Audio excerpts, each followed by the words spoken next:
Is there a more poignant name in horror literature than H.P. Lovecraft? Now, there are certainly prominent names in horror literature. You've got Stephen King, you've got Edgar Allan Poe, you've got X, Y, and Z, and they all mean some things.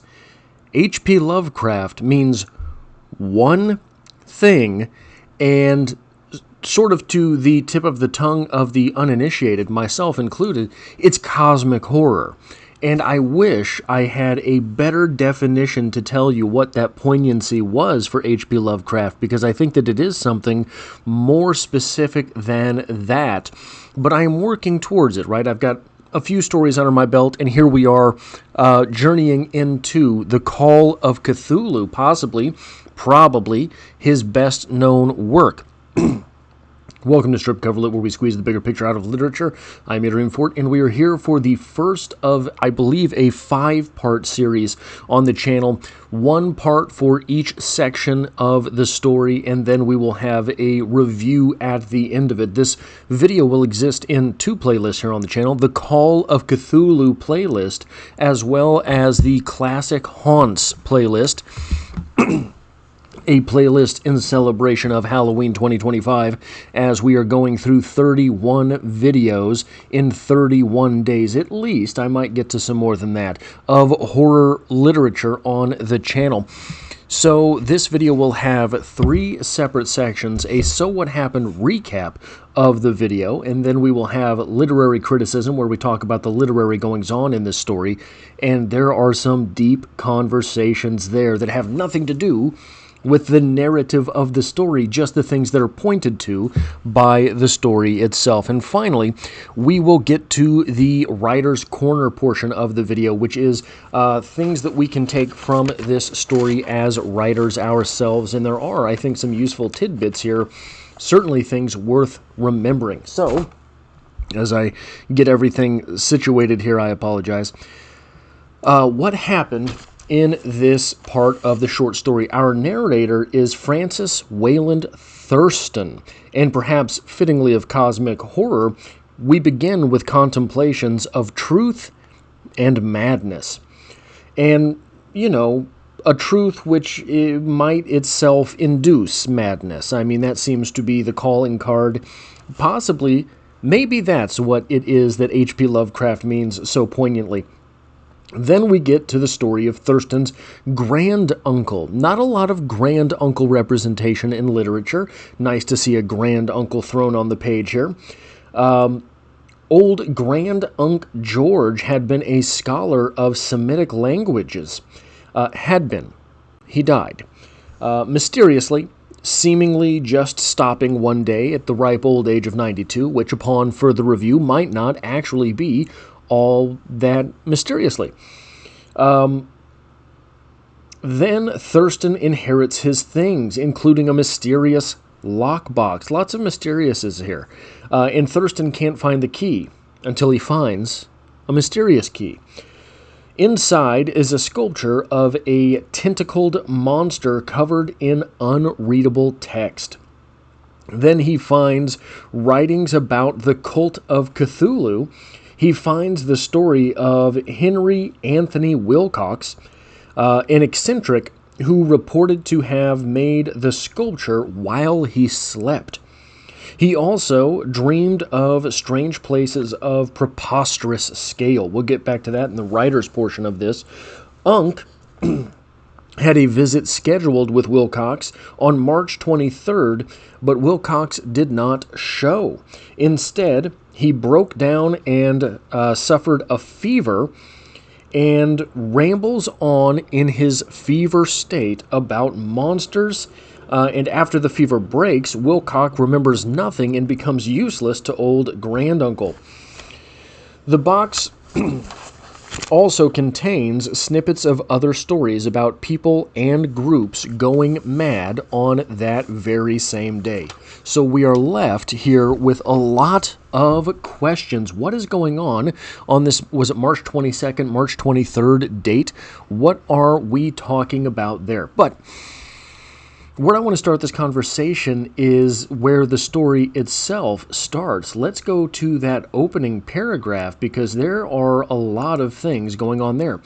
Just to recap the opening paragraph, we have it here.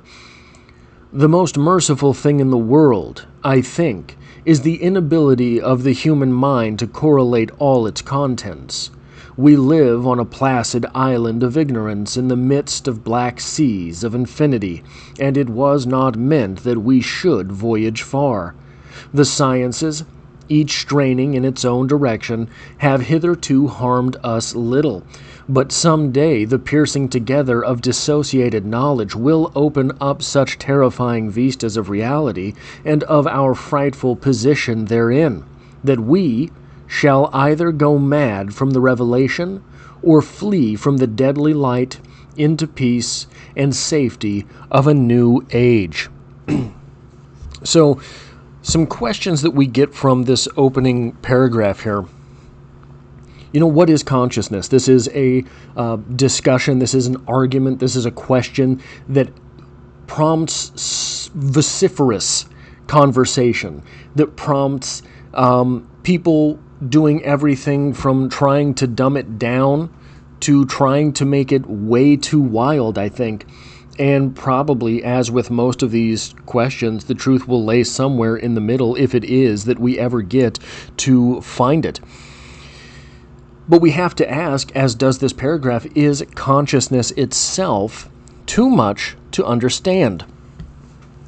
And we have the inference here that there is a grand dissociation in our species, a grand dissociation as a survival mechanism on the level of the species, the way that a dissociation in an individual allows us to persist not past trauma, but beside trauma. Are we pointing here, is H.P. Lovecraft pointing here to the idea that we have these mental states that allow us to sort of operate next to what it means to be conscious? Because understanding consciousness itself, because I think that's the metaphor here, is consciousness itself. If there is a metaphor to be had in this opening paragraph, we're talking about consciousness itself, not just the spooky goings-on that we will get to later in this story. And guys, I do want to apologize ahead of time. This is the first time that I am reading this story, so if there are questions that I raise in the midst of this read-along that are either answered later in the story or become completely irrelevant later in the story, that is why. But I do think that this is what literature allows, these types of conversations to go on, whether or not the conversations are particularly tied to the literature itself. But getting into that idea of consciousness, I wanted to go a little bit deeper, so I copy and pasted from Wikipedia. So just obviously, this is not the deepest part of the discussion, but just to have a groundwork of what consciousness is. Wikipedia says, consciousness at its simplest is awareness of a state or object, either internal to oneself or in one's external environment. However, its nature has led to millennia of analyses, explanations, and debate among philosophers, scientists, and theologians. Opinions differ about what exactly needs to be studied or even considered consciousness. In some explanations, it is synonymous with the mind, and at other times an aspect of it. In the past, it was one's inner life, the world of introspection, of private thought, imagination, and volition. Today, it often includes any kind of cognition, experience, feeling, or perception. It may be awareness of awareness, metacognition, or self-awareness, either continuously changing or not. There is also a medical definition helping, for example, to discern coma from other states. The disparate range of research, notions, and speculations raises a curiosity about whether the right questions are being asked. So,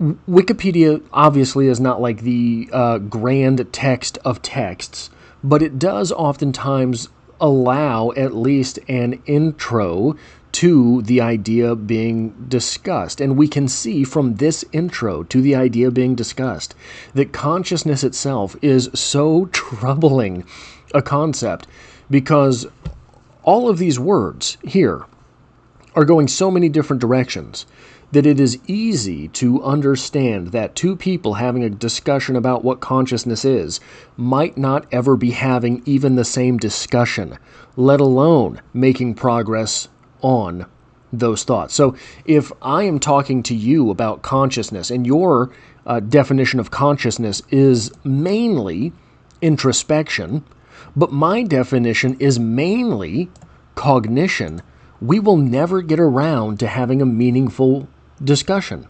We will never get around to actually breaking ground on what it is that should be talked about here, let alone if either of us is talking about metacognition, because in the meta realm, things get very, very weird very, very quickly. So I think that this is a conversation that is allowed by this text, because the main, not the main character, Grand Uncle George, the inference there, at least at this point in the story, I believe I have, from my reading, is that he came to a revelation, an idea that killed him. He was walking along one day and realized, oh my God, nope, I'm not doing this anymore. And his body stopped. That, at least to me, is how this beginning starts. Now, weird definitions of, or weird implications of consciousness, perhaps. One of my favorite is panpsychism. I've talked about it on the channel a couple of times. So I got this as a pretty good brief definition from ChatGPT. Panpsychism. Everything is conscious, even particles. What it says: consciousness is a fundamental feature of the universe, like mass or charge. Even atoms, electrons, and rocks have some form of experience, albeit unimaginably simple. If you've never heard of the stone tape theory, I think that this is something that would be very interesting to pair with that, if we're going into the paranormal. Philosopher Galileo flirted with it, with early forms of it. Modern proponents include Philip Goff, David Chalmers, and even physicist Roger Penrose, with caveats. Why it's wild. If panpsychism is true, your smartphone, a drop of water, and a gust of wind all possess a sliver of consciousness. You're not only surrounded by objects, you're in a universe of tiny minds. Now, it's not just that simple. The article here says that a drop of water has some sliver of consciousness. Your body's, 80% water? Not only do you have consciousness, you are a sea of consciousness, if panpsychism turns out to be true. How we would discuss that, how we would find that out, how we would solve that, I have no idea.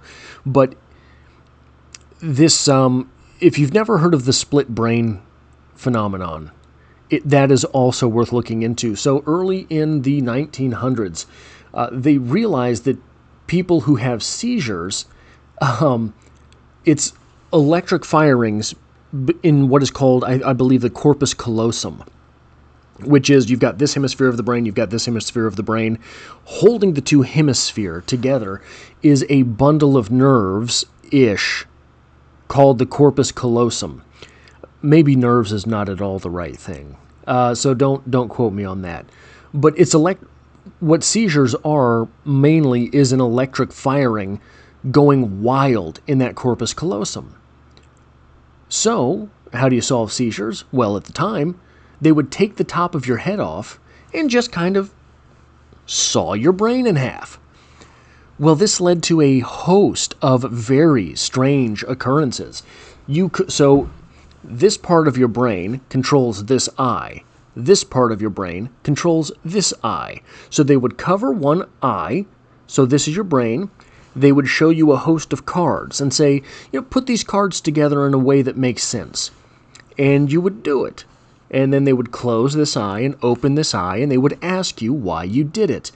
And this eye, by this brain, would not just tell you the reason why, because it didn't know. It was not that part of the brain that did it. In fact, that part of the brain wouldn't even admit not knowing. The people would make up stories on the spot as to why they had paired those types of cards, etc. So your brain is actually brains. And if that doesn't raise a host of concerns about what is consciousness, then I don't know what does. And that is just the big idea with human consciousness, which is the brain. The brain itself is two brains. And I would venture to wager it's more complex even than that if we ever dive down those wells. Criticism of panpsychism. It doesn't clearly explain how these tiny minds add up to human-level experience. It doesn't have to. It's not a human-level experience. Do you believe that your dog is conscious? Well, yeah, probably. It's not going to be the same as you or I being conscious. Called the combination problem, and it is hard to test. Number 2 here. Let's go all the way forward in this story to paragraph 2, which reads as such. Theosophists have guessed at the awesome grandeur of the cosmic cycle, wherein our world and human race form transient incidents. They have hinted at strange survivals in terms which would freeze the blood if not masked by a bland optimism.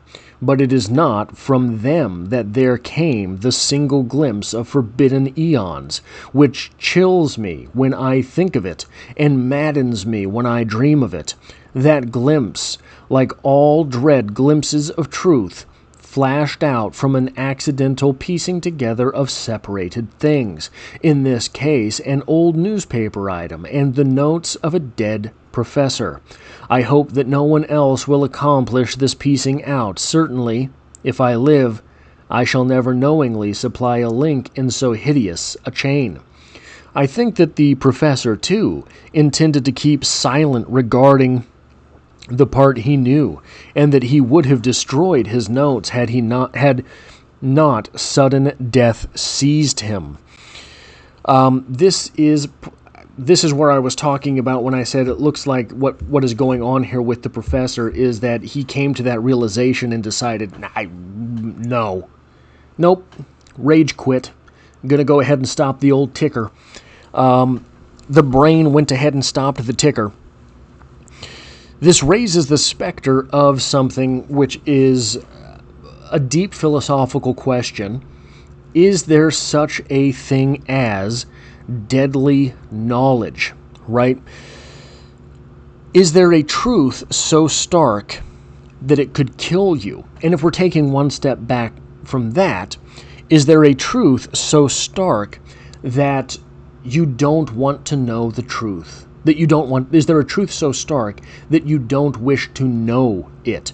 Could there be anything that was true that you wouldn't want to know? So I think a lot of the way to get this into a very finite example here, if you were a very religious person, if you could just ask and know whether or not there was a God, would you want to if the answer was no? If you were an atheist and you have lived your whole life as an atheist and you could know with the yes or no finality of a magic 8-ball, is there a God? And the answer is yes. Would you want to know? So it might seem an easier answer from the atheistic point of view. If you were an atheist and you wanted to ask the question, is there a God, and you got the answer yes, okay, well then I better start, right? But if it's a yes or no answer, where do you start? Right? So if you are religious and the answer is no, the implications become much more immediate. Say you're 40 years old, you've been religious your whole life, you ask the question and the answer is no. Well, now I have to do all of my living for this terrestrial plane. If you are an atheist and the answer is yes, you ask and the answer is yes, now you've got a whole lot more work to do because you have to go through all of those religions. Okay, so there is one, there is a correct answer, and there are implications, right? So, still very, very interesting here. The number 3 thing that I want to talk about here is Wilcox. So, Wilcox and by extension, granduncle. The question of Wilcox is, what was he doing? Was there something into which he had tapped? And if we're going to extend a metaphor here, or we're going to give it some type of real-world corollary as to the discussions that we can have surrounding this text, if he tapped into something and then managed to tap out of it, was he actually plugging straight into the collective unconsciousness? So what is the collective unconsciousness? Again, from Wikipedia. In psychology, the collective unconsciousness is a term coined by Carl Jung, which is the belief that the unconscious mind compromises the instincts of Jungian archetypes. Now, this seems an out there, outlandish kind of idea, but we see this in the animal kingdom to some extent. No one teaches a bird how to make a nest, but he knows. Nobody teaches a caterpillar to crawl up the tree and find the right branch, but he knows. You and I, if we get to 20 years old, we're out on our own. No one taught us how to find an apartment and buy a car, and we don't know.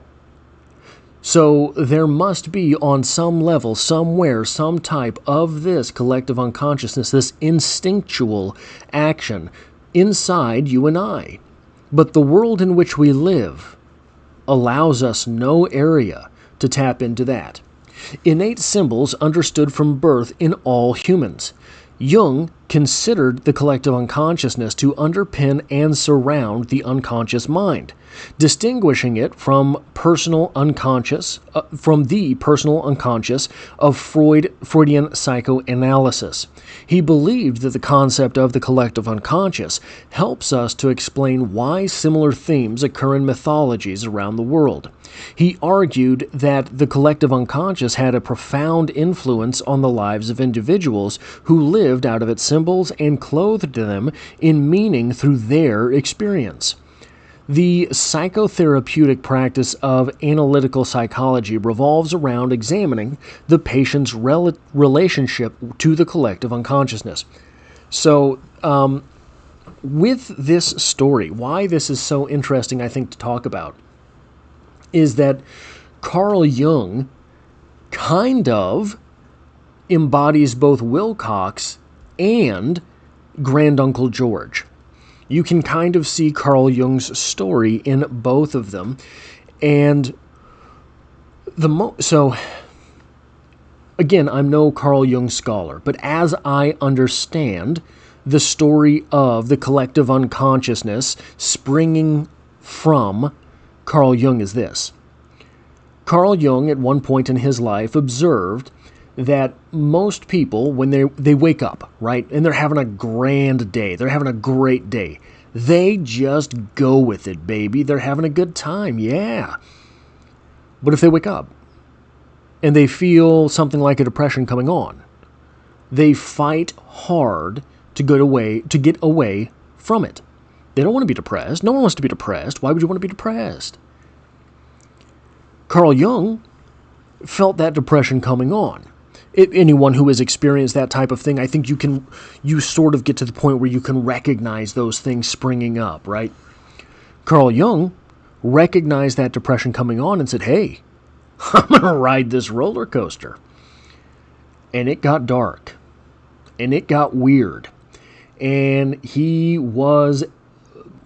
I do a lot of work on dark academia on this channel. Sort of my thoughts around that. There's a playlist about dark academia. If ever there were a dark academic, it may have been Carl Jung in those times. When he emerged from that depression, which he rode, he had the Red Book. Just an absolute triumph of creative, analytical, psychological study, or at least a journey. I think that study has something more of a specific meaning to it, but that was what happened with the Red Book, and that is sort of his relationship to the collective unconsciousness. Now, the next thing that I want to talk about here are fever dreams. This part of the discussion is not particularly academic, but Wilcox falls into a fever whereby he sort of becomes whim to these ravings about the monsters, about the cyclopean landscapes. And then he wakes up one day, the fever is broken, and he doesn't remember any of the things he said. He doesn't remember any of the things he saw. He doesn't remember any of the things that he experienced. Fever dreams are wild, aren't they? If we are talking about consciousness, if you have ever had a pretty bad fever and you have succumbed to those fever dreams and you wake up with some memory of them, you have to wonder, what was going on with that? Where did that come from? What was happening? Because they will be experiences, to my experience, they are oftentimes from the point of view not of me. I am someone else in those dreams. And not just like, oh, well, I'm me, but I'm also a soldier in, I don't know, Vietnam. No, like completely outside of the self, which is, again, one of these questions of consciousness. If your hold on consciousness, on reality, is so tenuous that something like a fever, your body temperature going up a few degrees, can completely alter who it is that you believe you are for minutes at a time, which is what a dream is. A dream from the viewpoint of someone else is altering who you know yourself to be for minutes at a time. If your hold on reality is tenuous enough that a few degrees change can do that, do we really know anything about consciousness? And the final talking point from the literary criticism point of view here is something that I don't know what we're doing with it yet, but it is very interesting and with historical precedents. So the opening stave here is called The Horror in Clay. And Grandunk is a professor of Semitic languages. You've heard the term, but have you ever heard of what a golem is? Again, diving into Wikipedia. A golem is an animated anthropomorphic being in Jewish folklore, which is created entirely from inanimate matter, usually clay or mud. The most famous golem narrative involves Judah bin Bezalel, the late 16th century rabbi of Prague. According to Moment magazine, the golem is a highly mutable metaphor with seemingly limitless symbolism. It can be a victim or villain, man or woman, or sometimes both. Over the centuries, it has been used to connote war, community, isolation, hope, and despair. And then a little further down in that article, earliest stories. The oldest stories of golems date to early Judaism. In the Talmud, Adam is initially created as a golem, when his dust is kneaded into a shapeless husk. Like Adam, all golems are created from mud by those close to divinity, but no anthropogenic golem is fully human. Early on, the main disability of the golem was its inability to speak, inability to speak describes Rava creating a man whom he then sends to Rav Zira. Zira speaks to the man, but he does not answer, whereupon Zira says, "You were created by the sages. Return to your dust." This is the fact that the grand uncle is a professor of Semitic languages, and there is a very prominent clay being here does not strike me as coincidence. This strikes me as there is some correlation to be had there. So let's move to the writer's corner portion of this. There are some things that we can take from this, and for the first one here, I want to go back to that opening paragraph and we'll read it again together. The most merciful thing in the world, I think, is the inability of the human mind to correlate all its contents. We live on a placid island of ignorance in the midst of black seas of infinity, and it was not meant that we should voyage far. The sciences, each straining in its own direction, have hitherto harmed us little.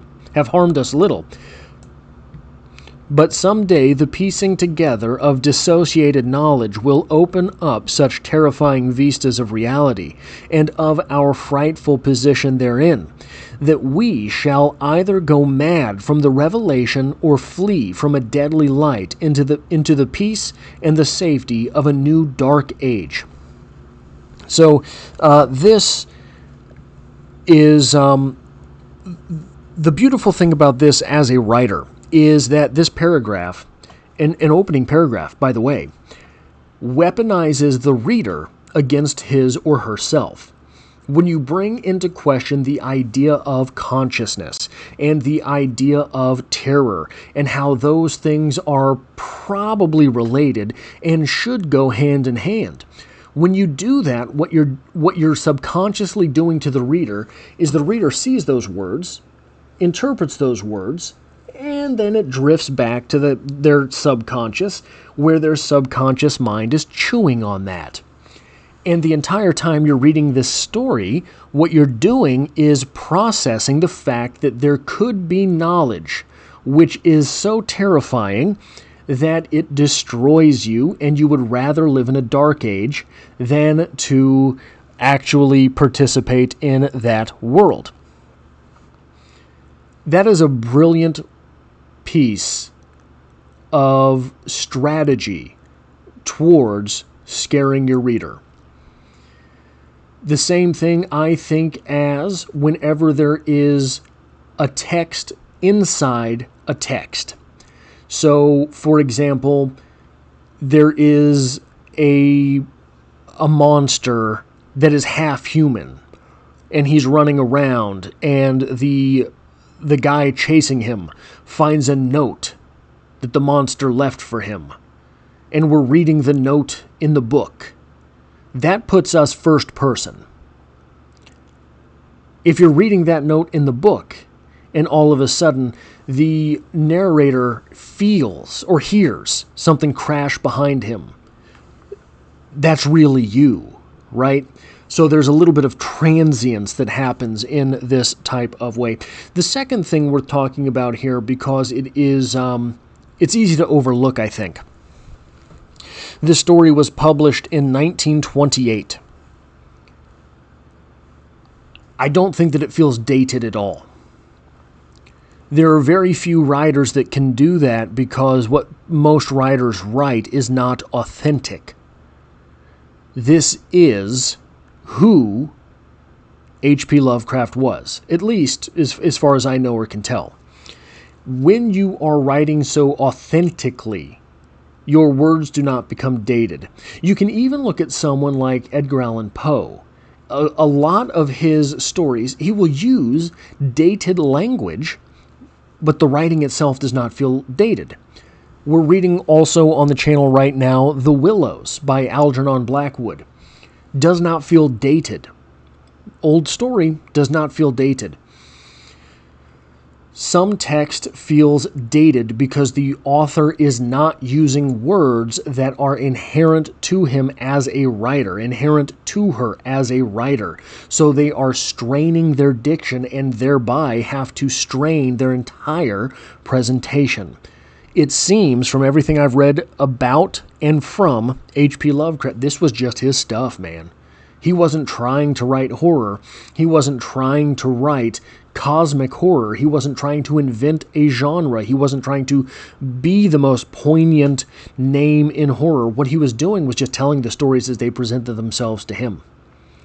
So that is something worth taking here. Now, the real question that I have here as a writer, if this were presented to a workshop and I had gotten this far in the story, the question that I would write on the back of that manuscript is POV.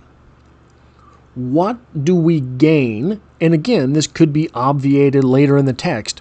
What do we gain from this story being presented to us from Francis as opposed to Uncle George? So Francis did not come to the revelations. Francis did not do the footwork. Francis inherited George's work.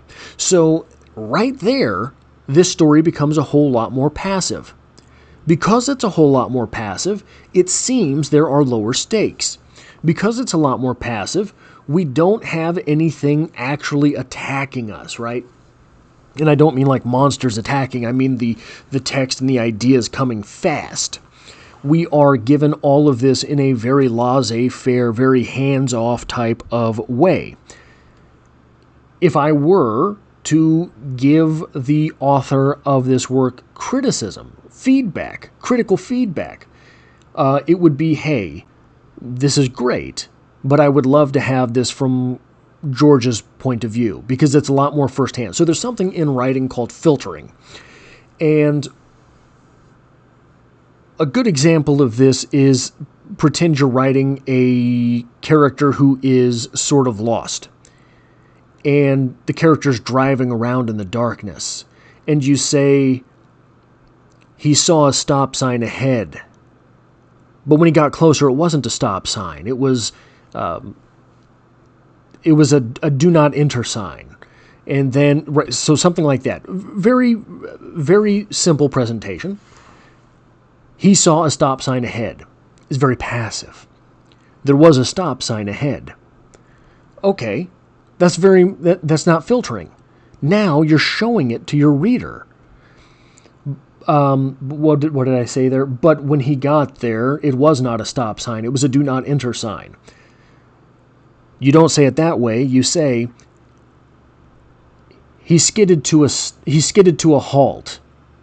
The truck kicking up dust as he was face to face, not with a stop sign, but a do not enter sign.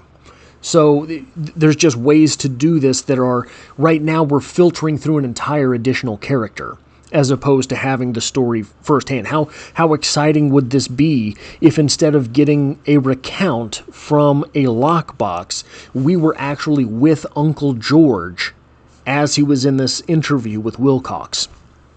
And then one of the sneaky things that H.P. Lovecraft has done here is that he keeps using the term Cyclopean. And so if you don't know what Cyclopean means, it's not in reference to the one eye that a Cyclops has. It's in reference to the size of things. Cyclops were supposedly very large, giant-type figures that had immense strength. So to call something Cyclopean means that it is of grand scale.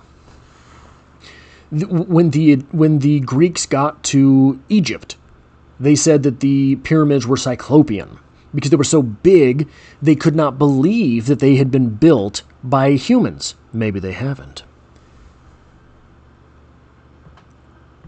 by using the word cyclopean, H.P. Lovecraft does tell you about the scale.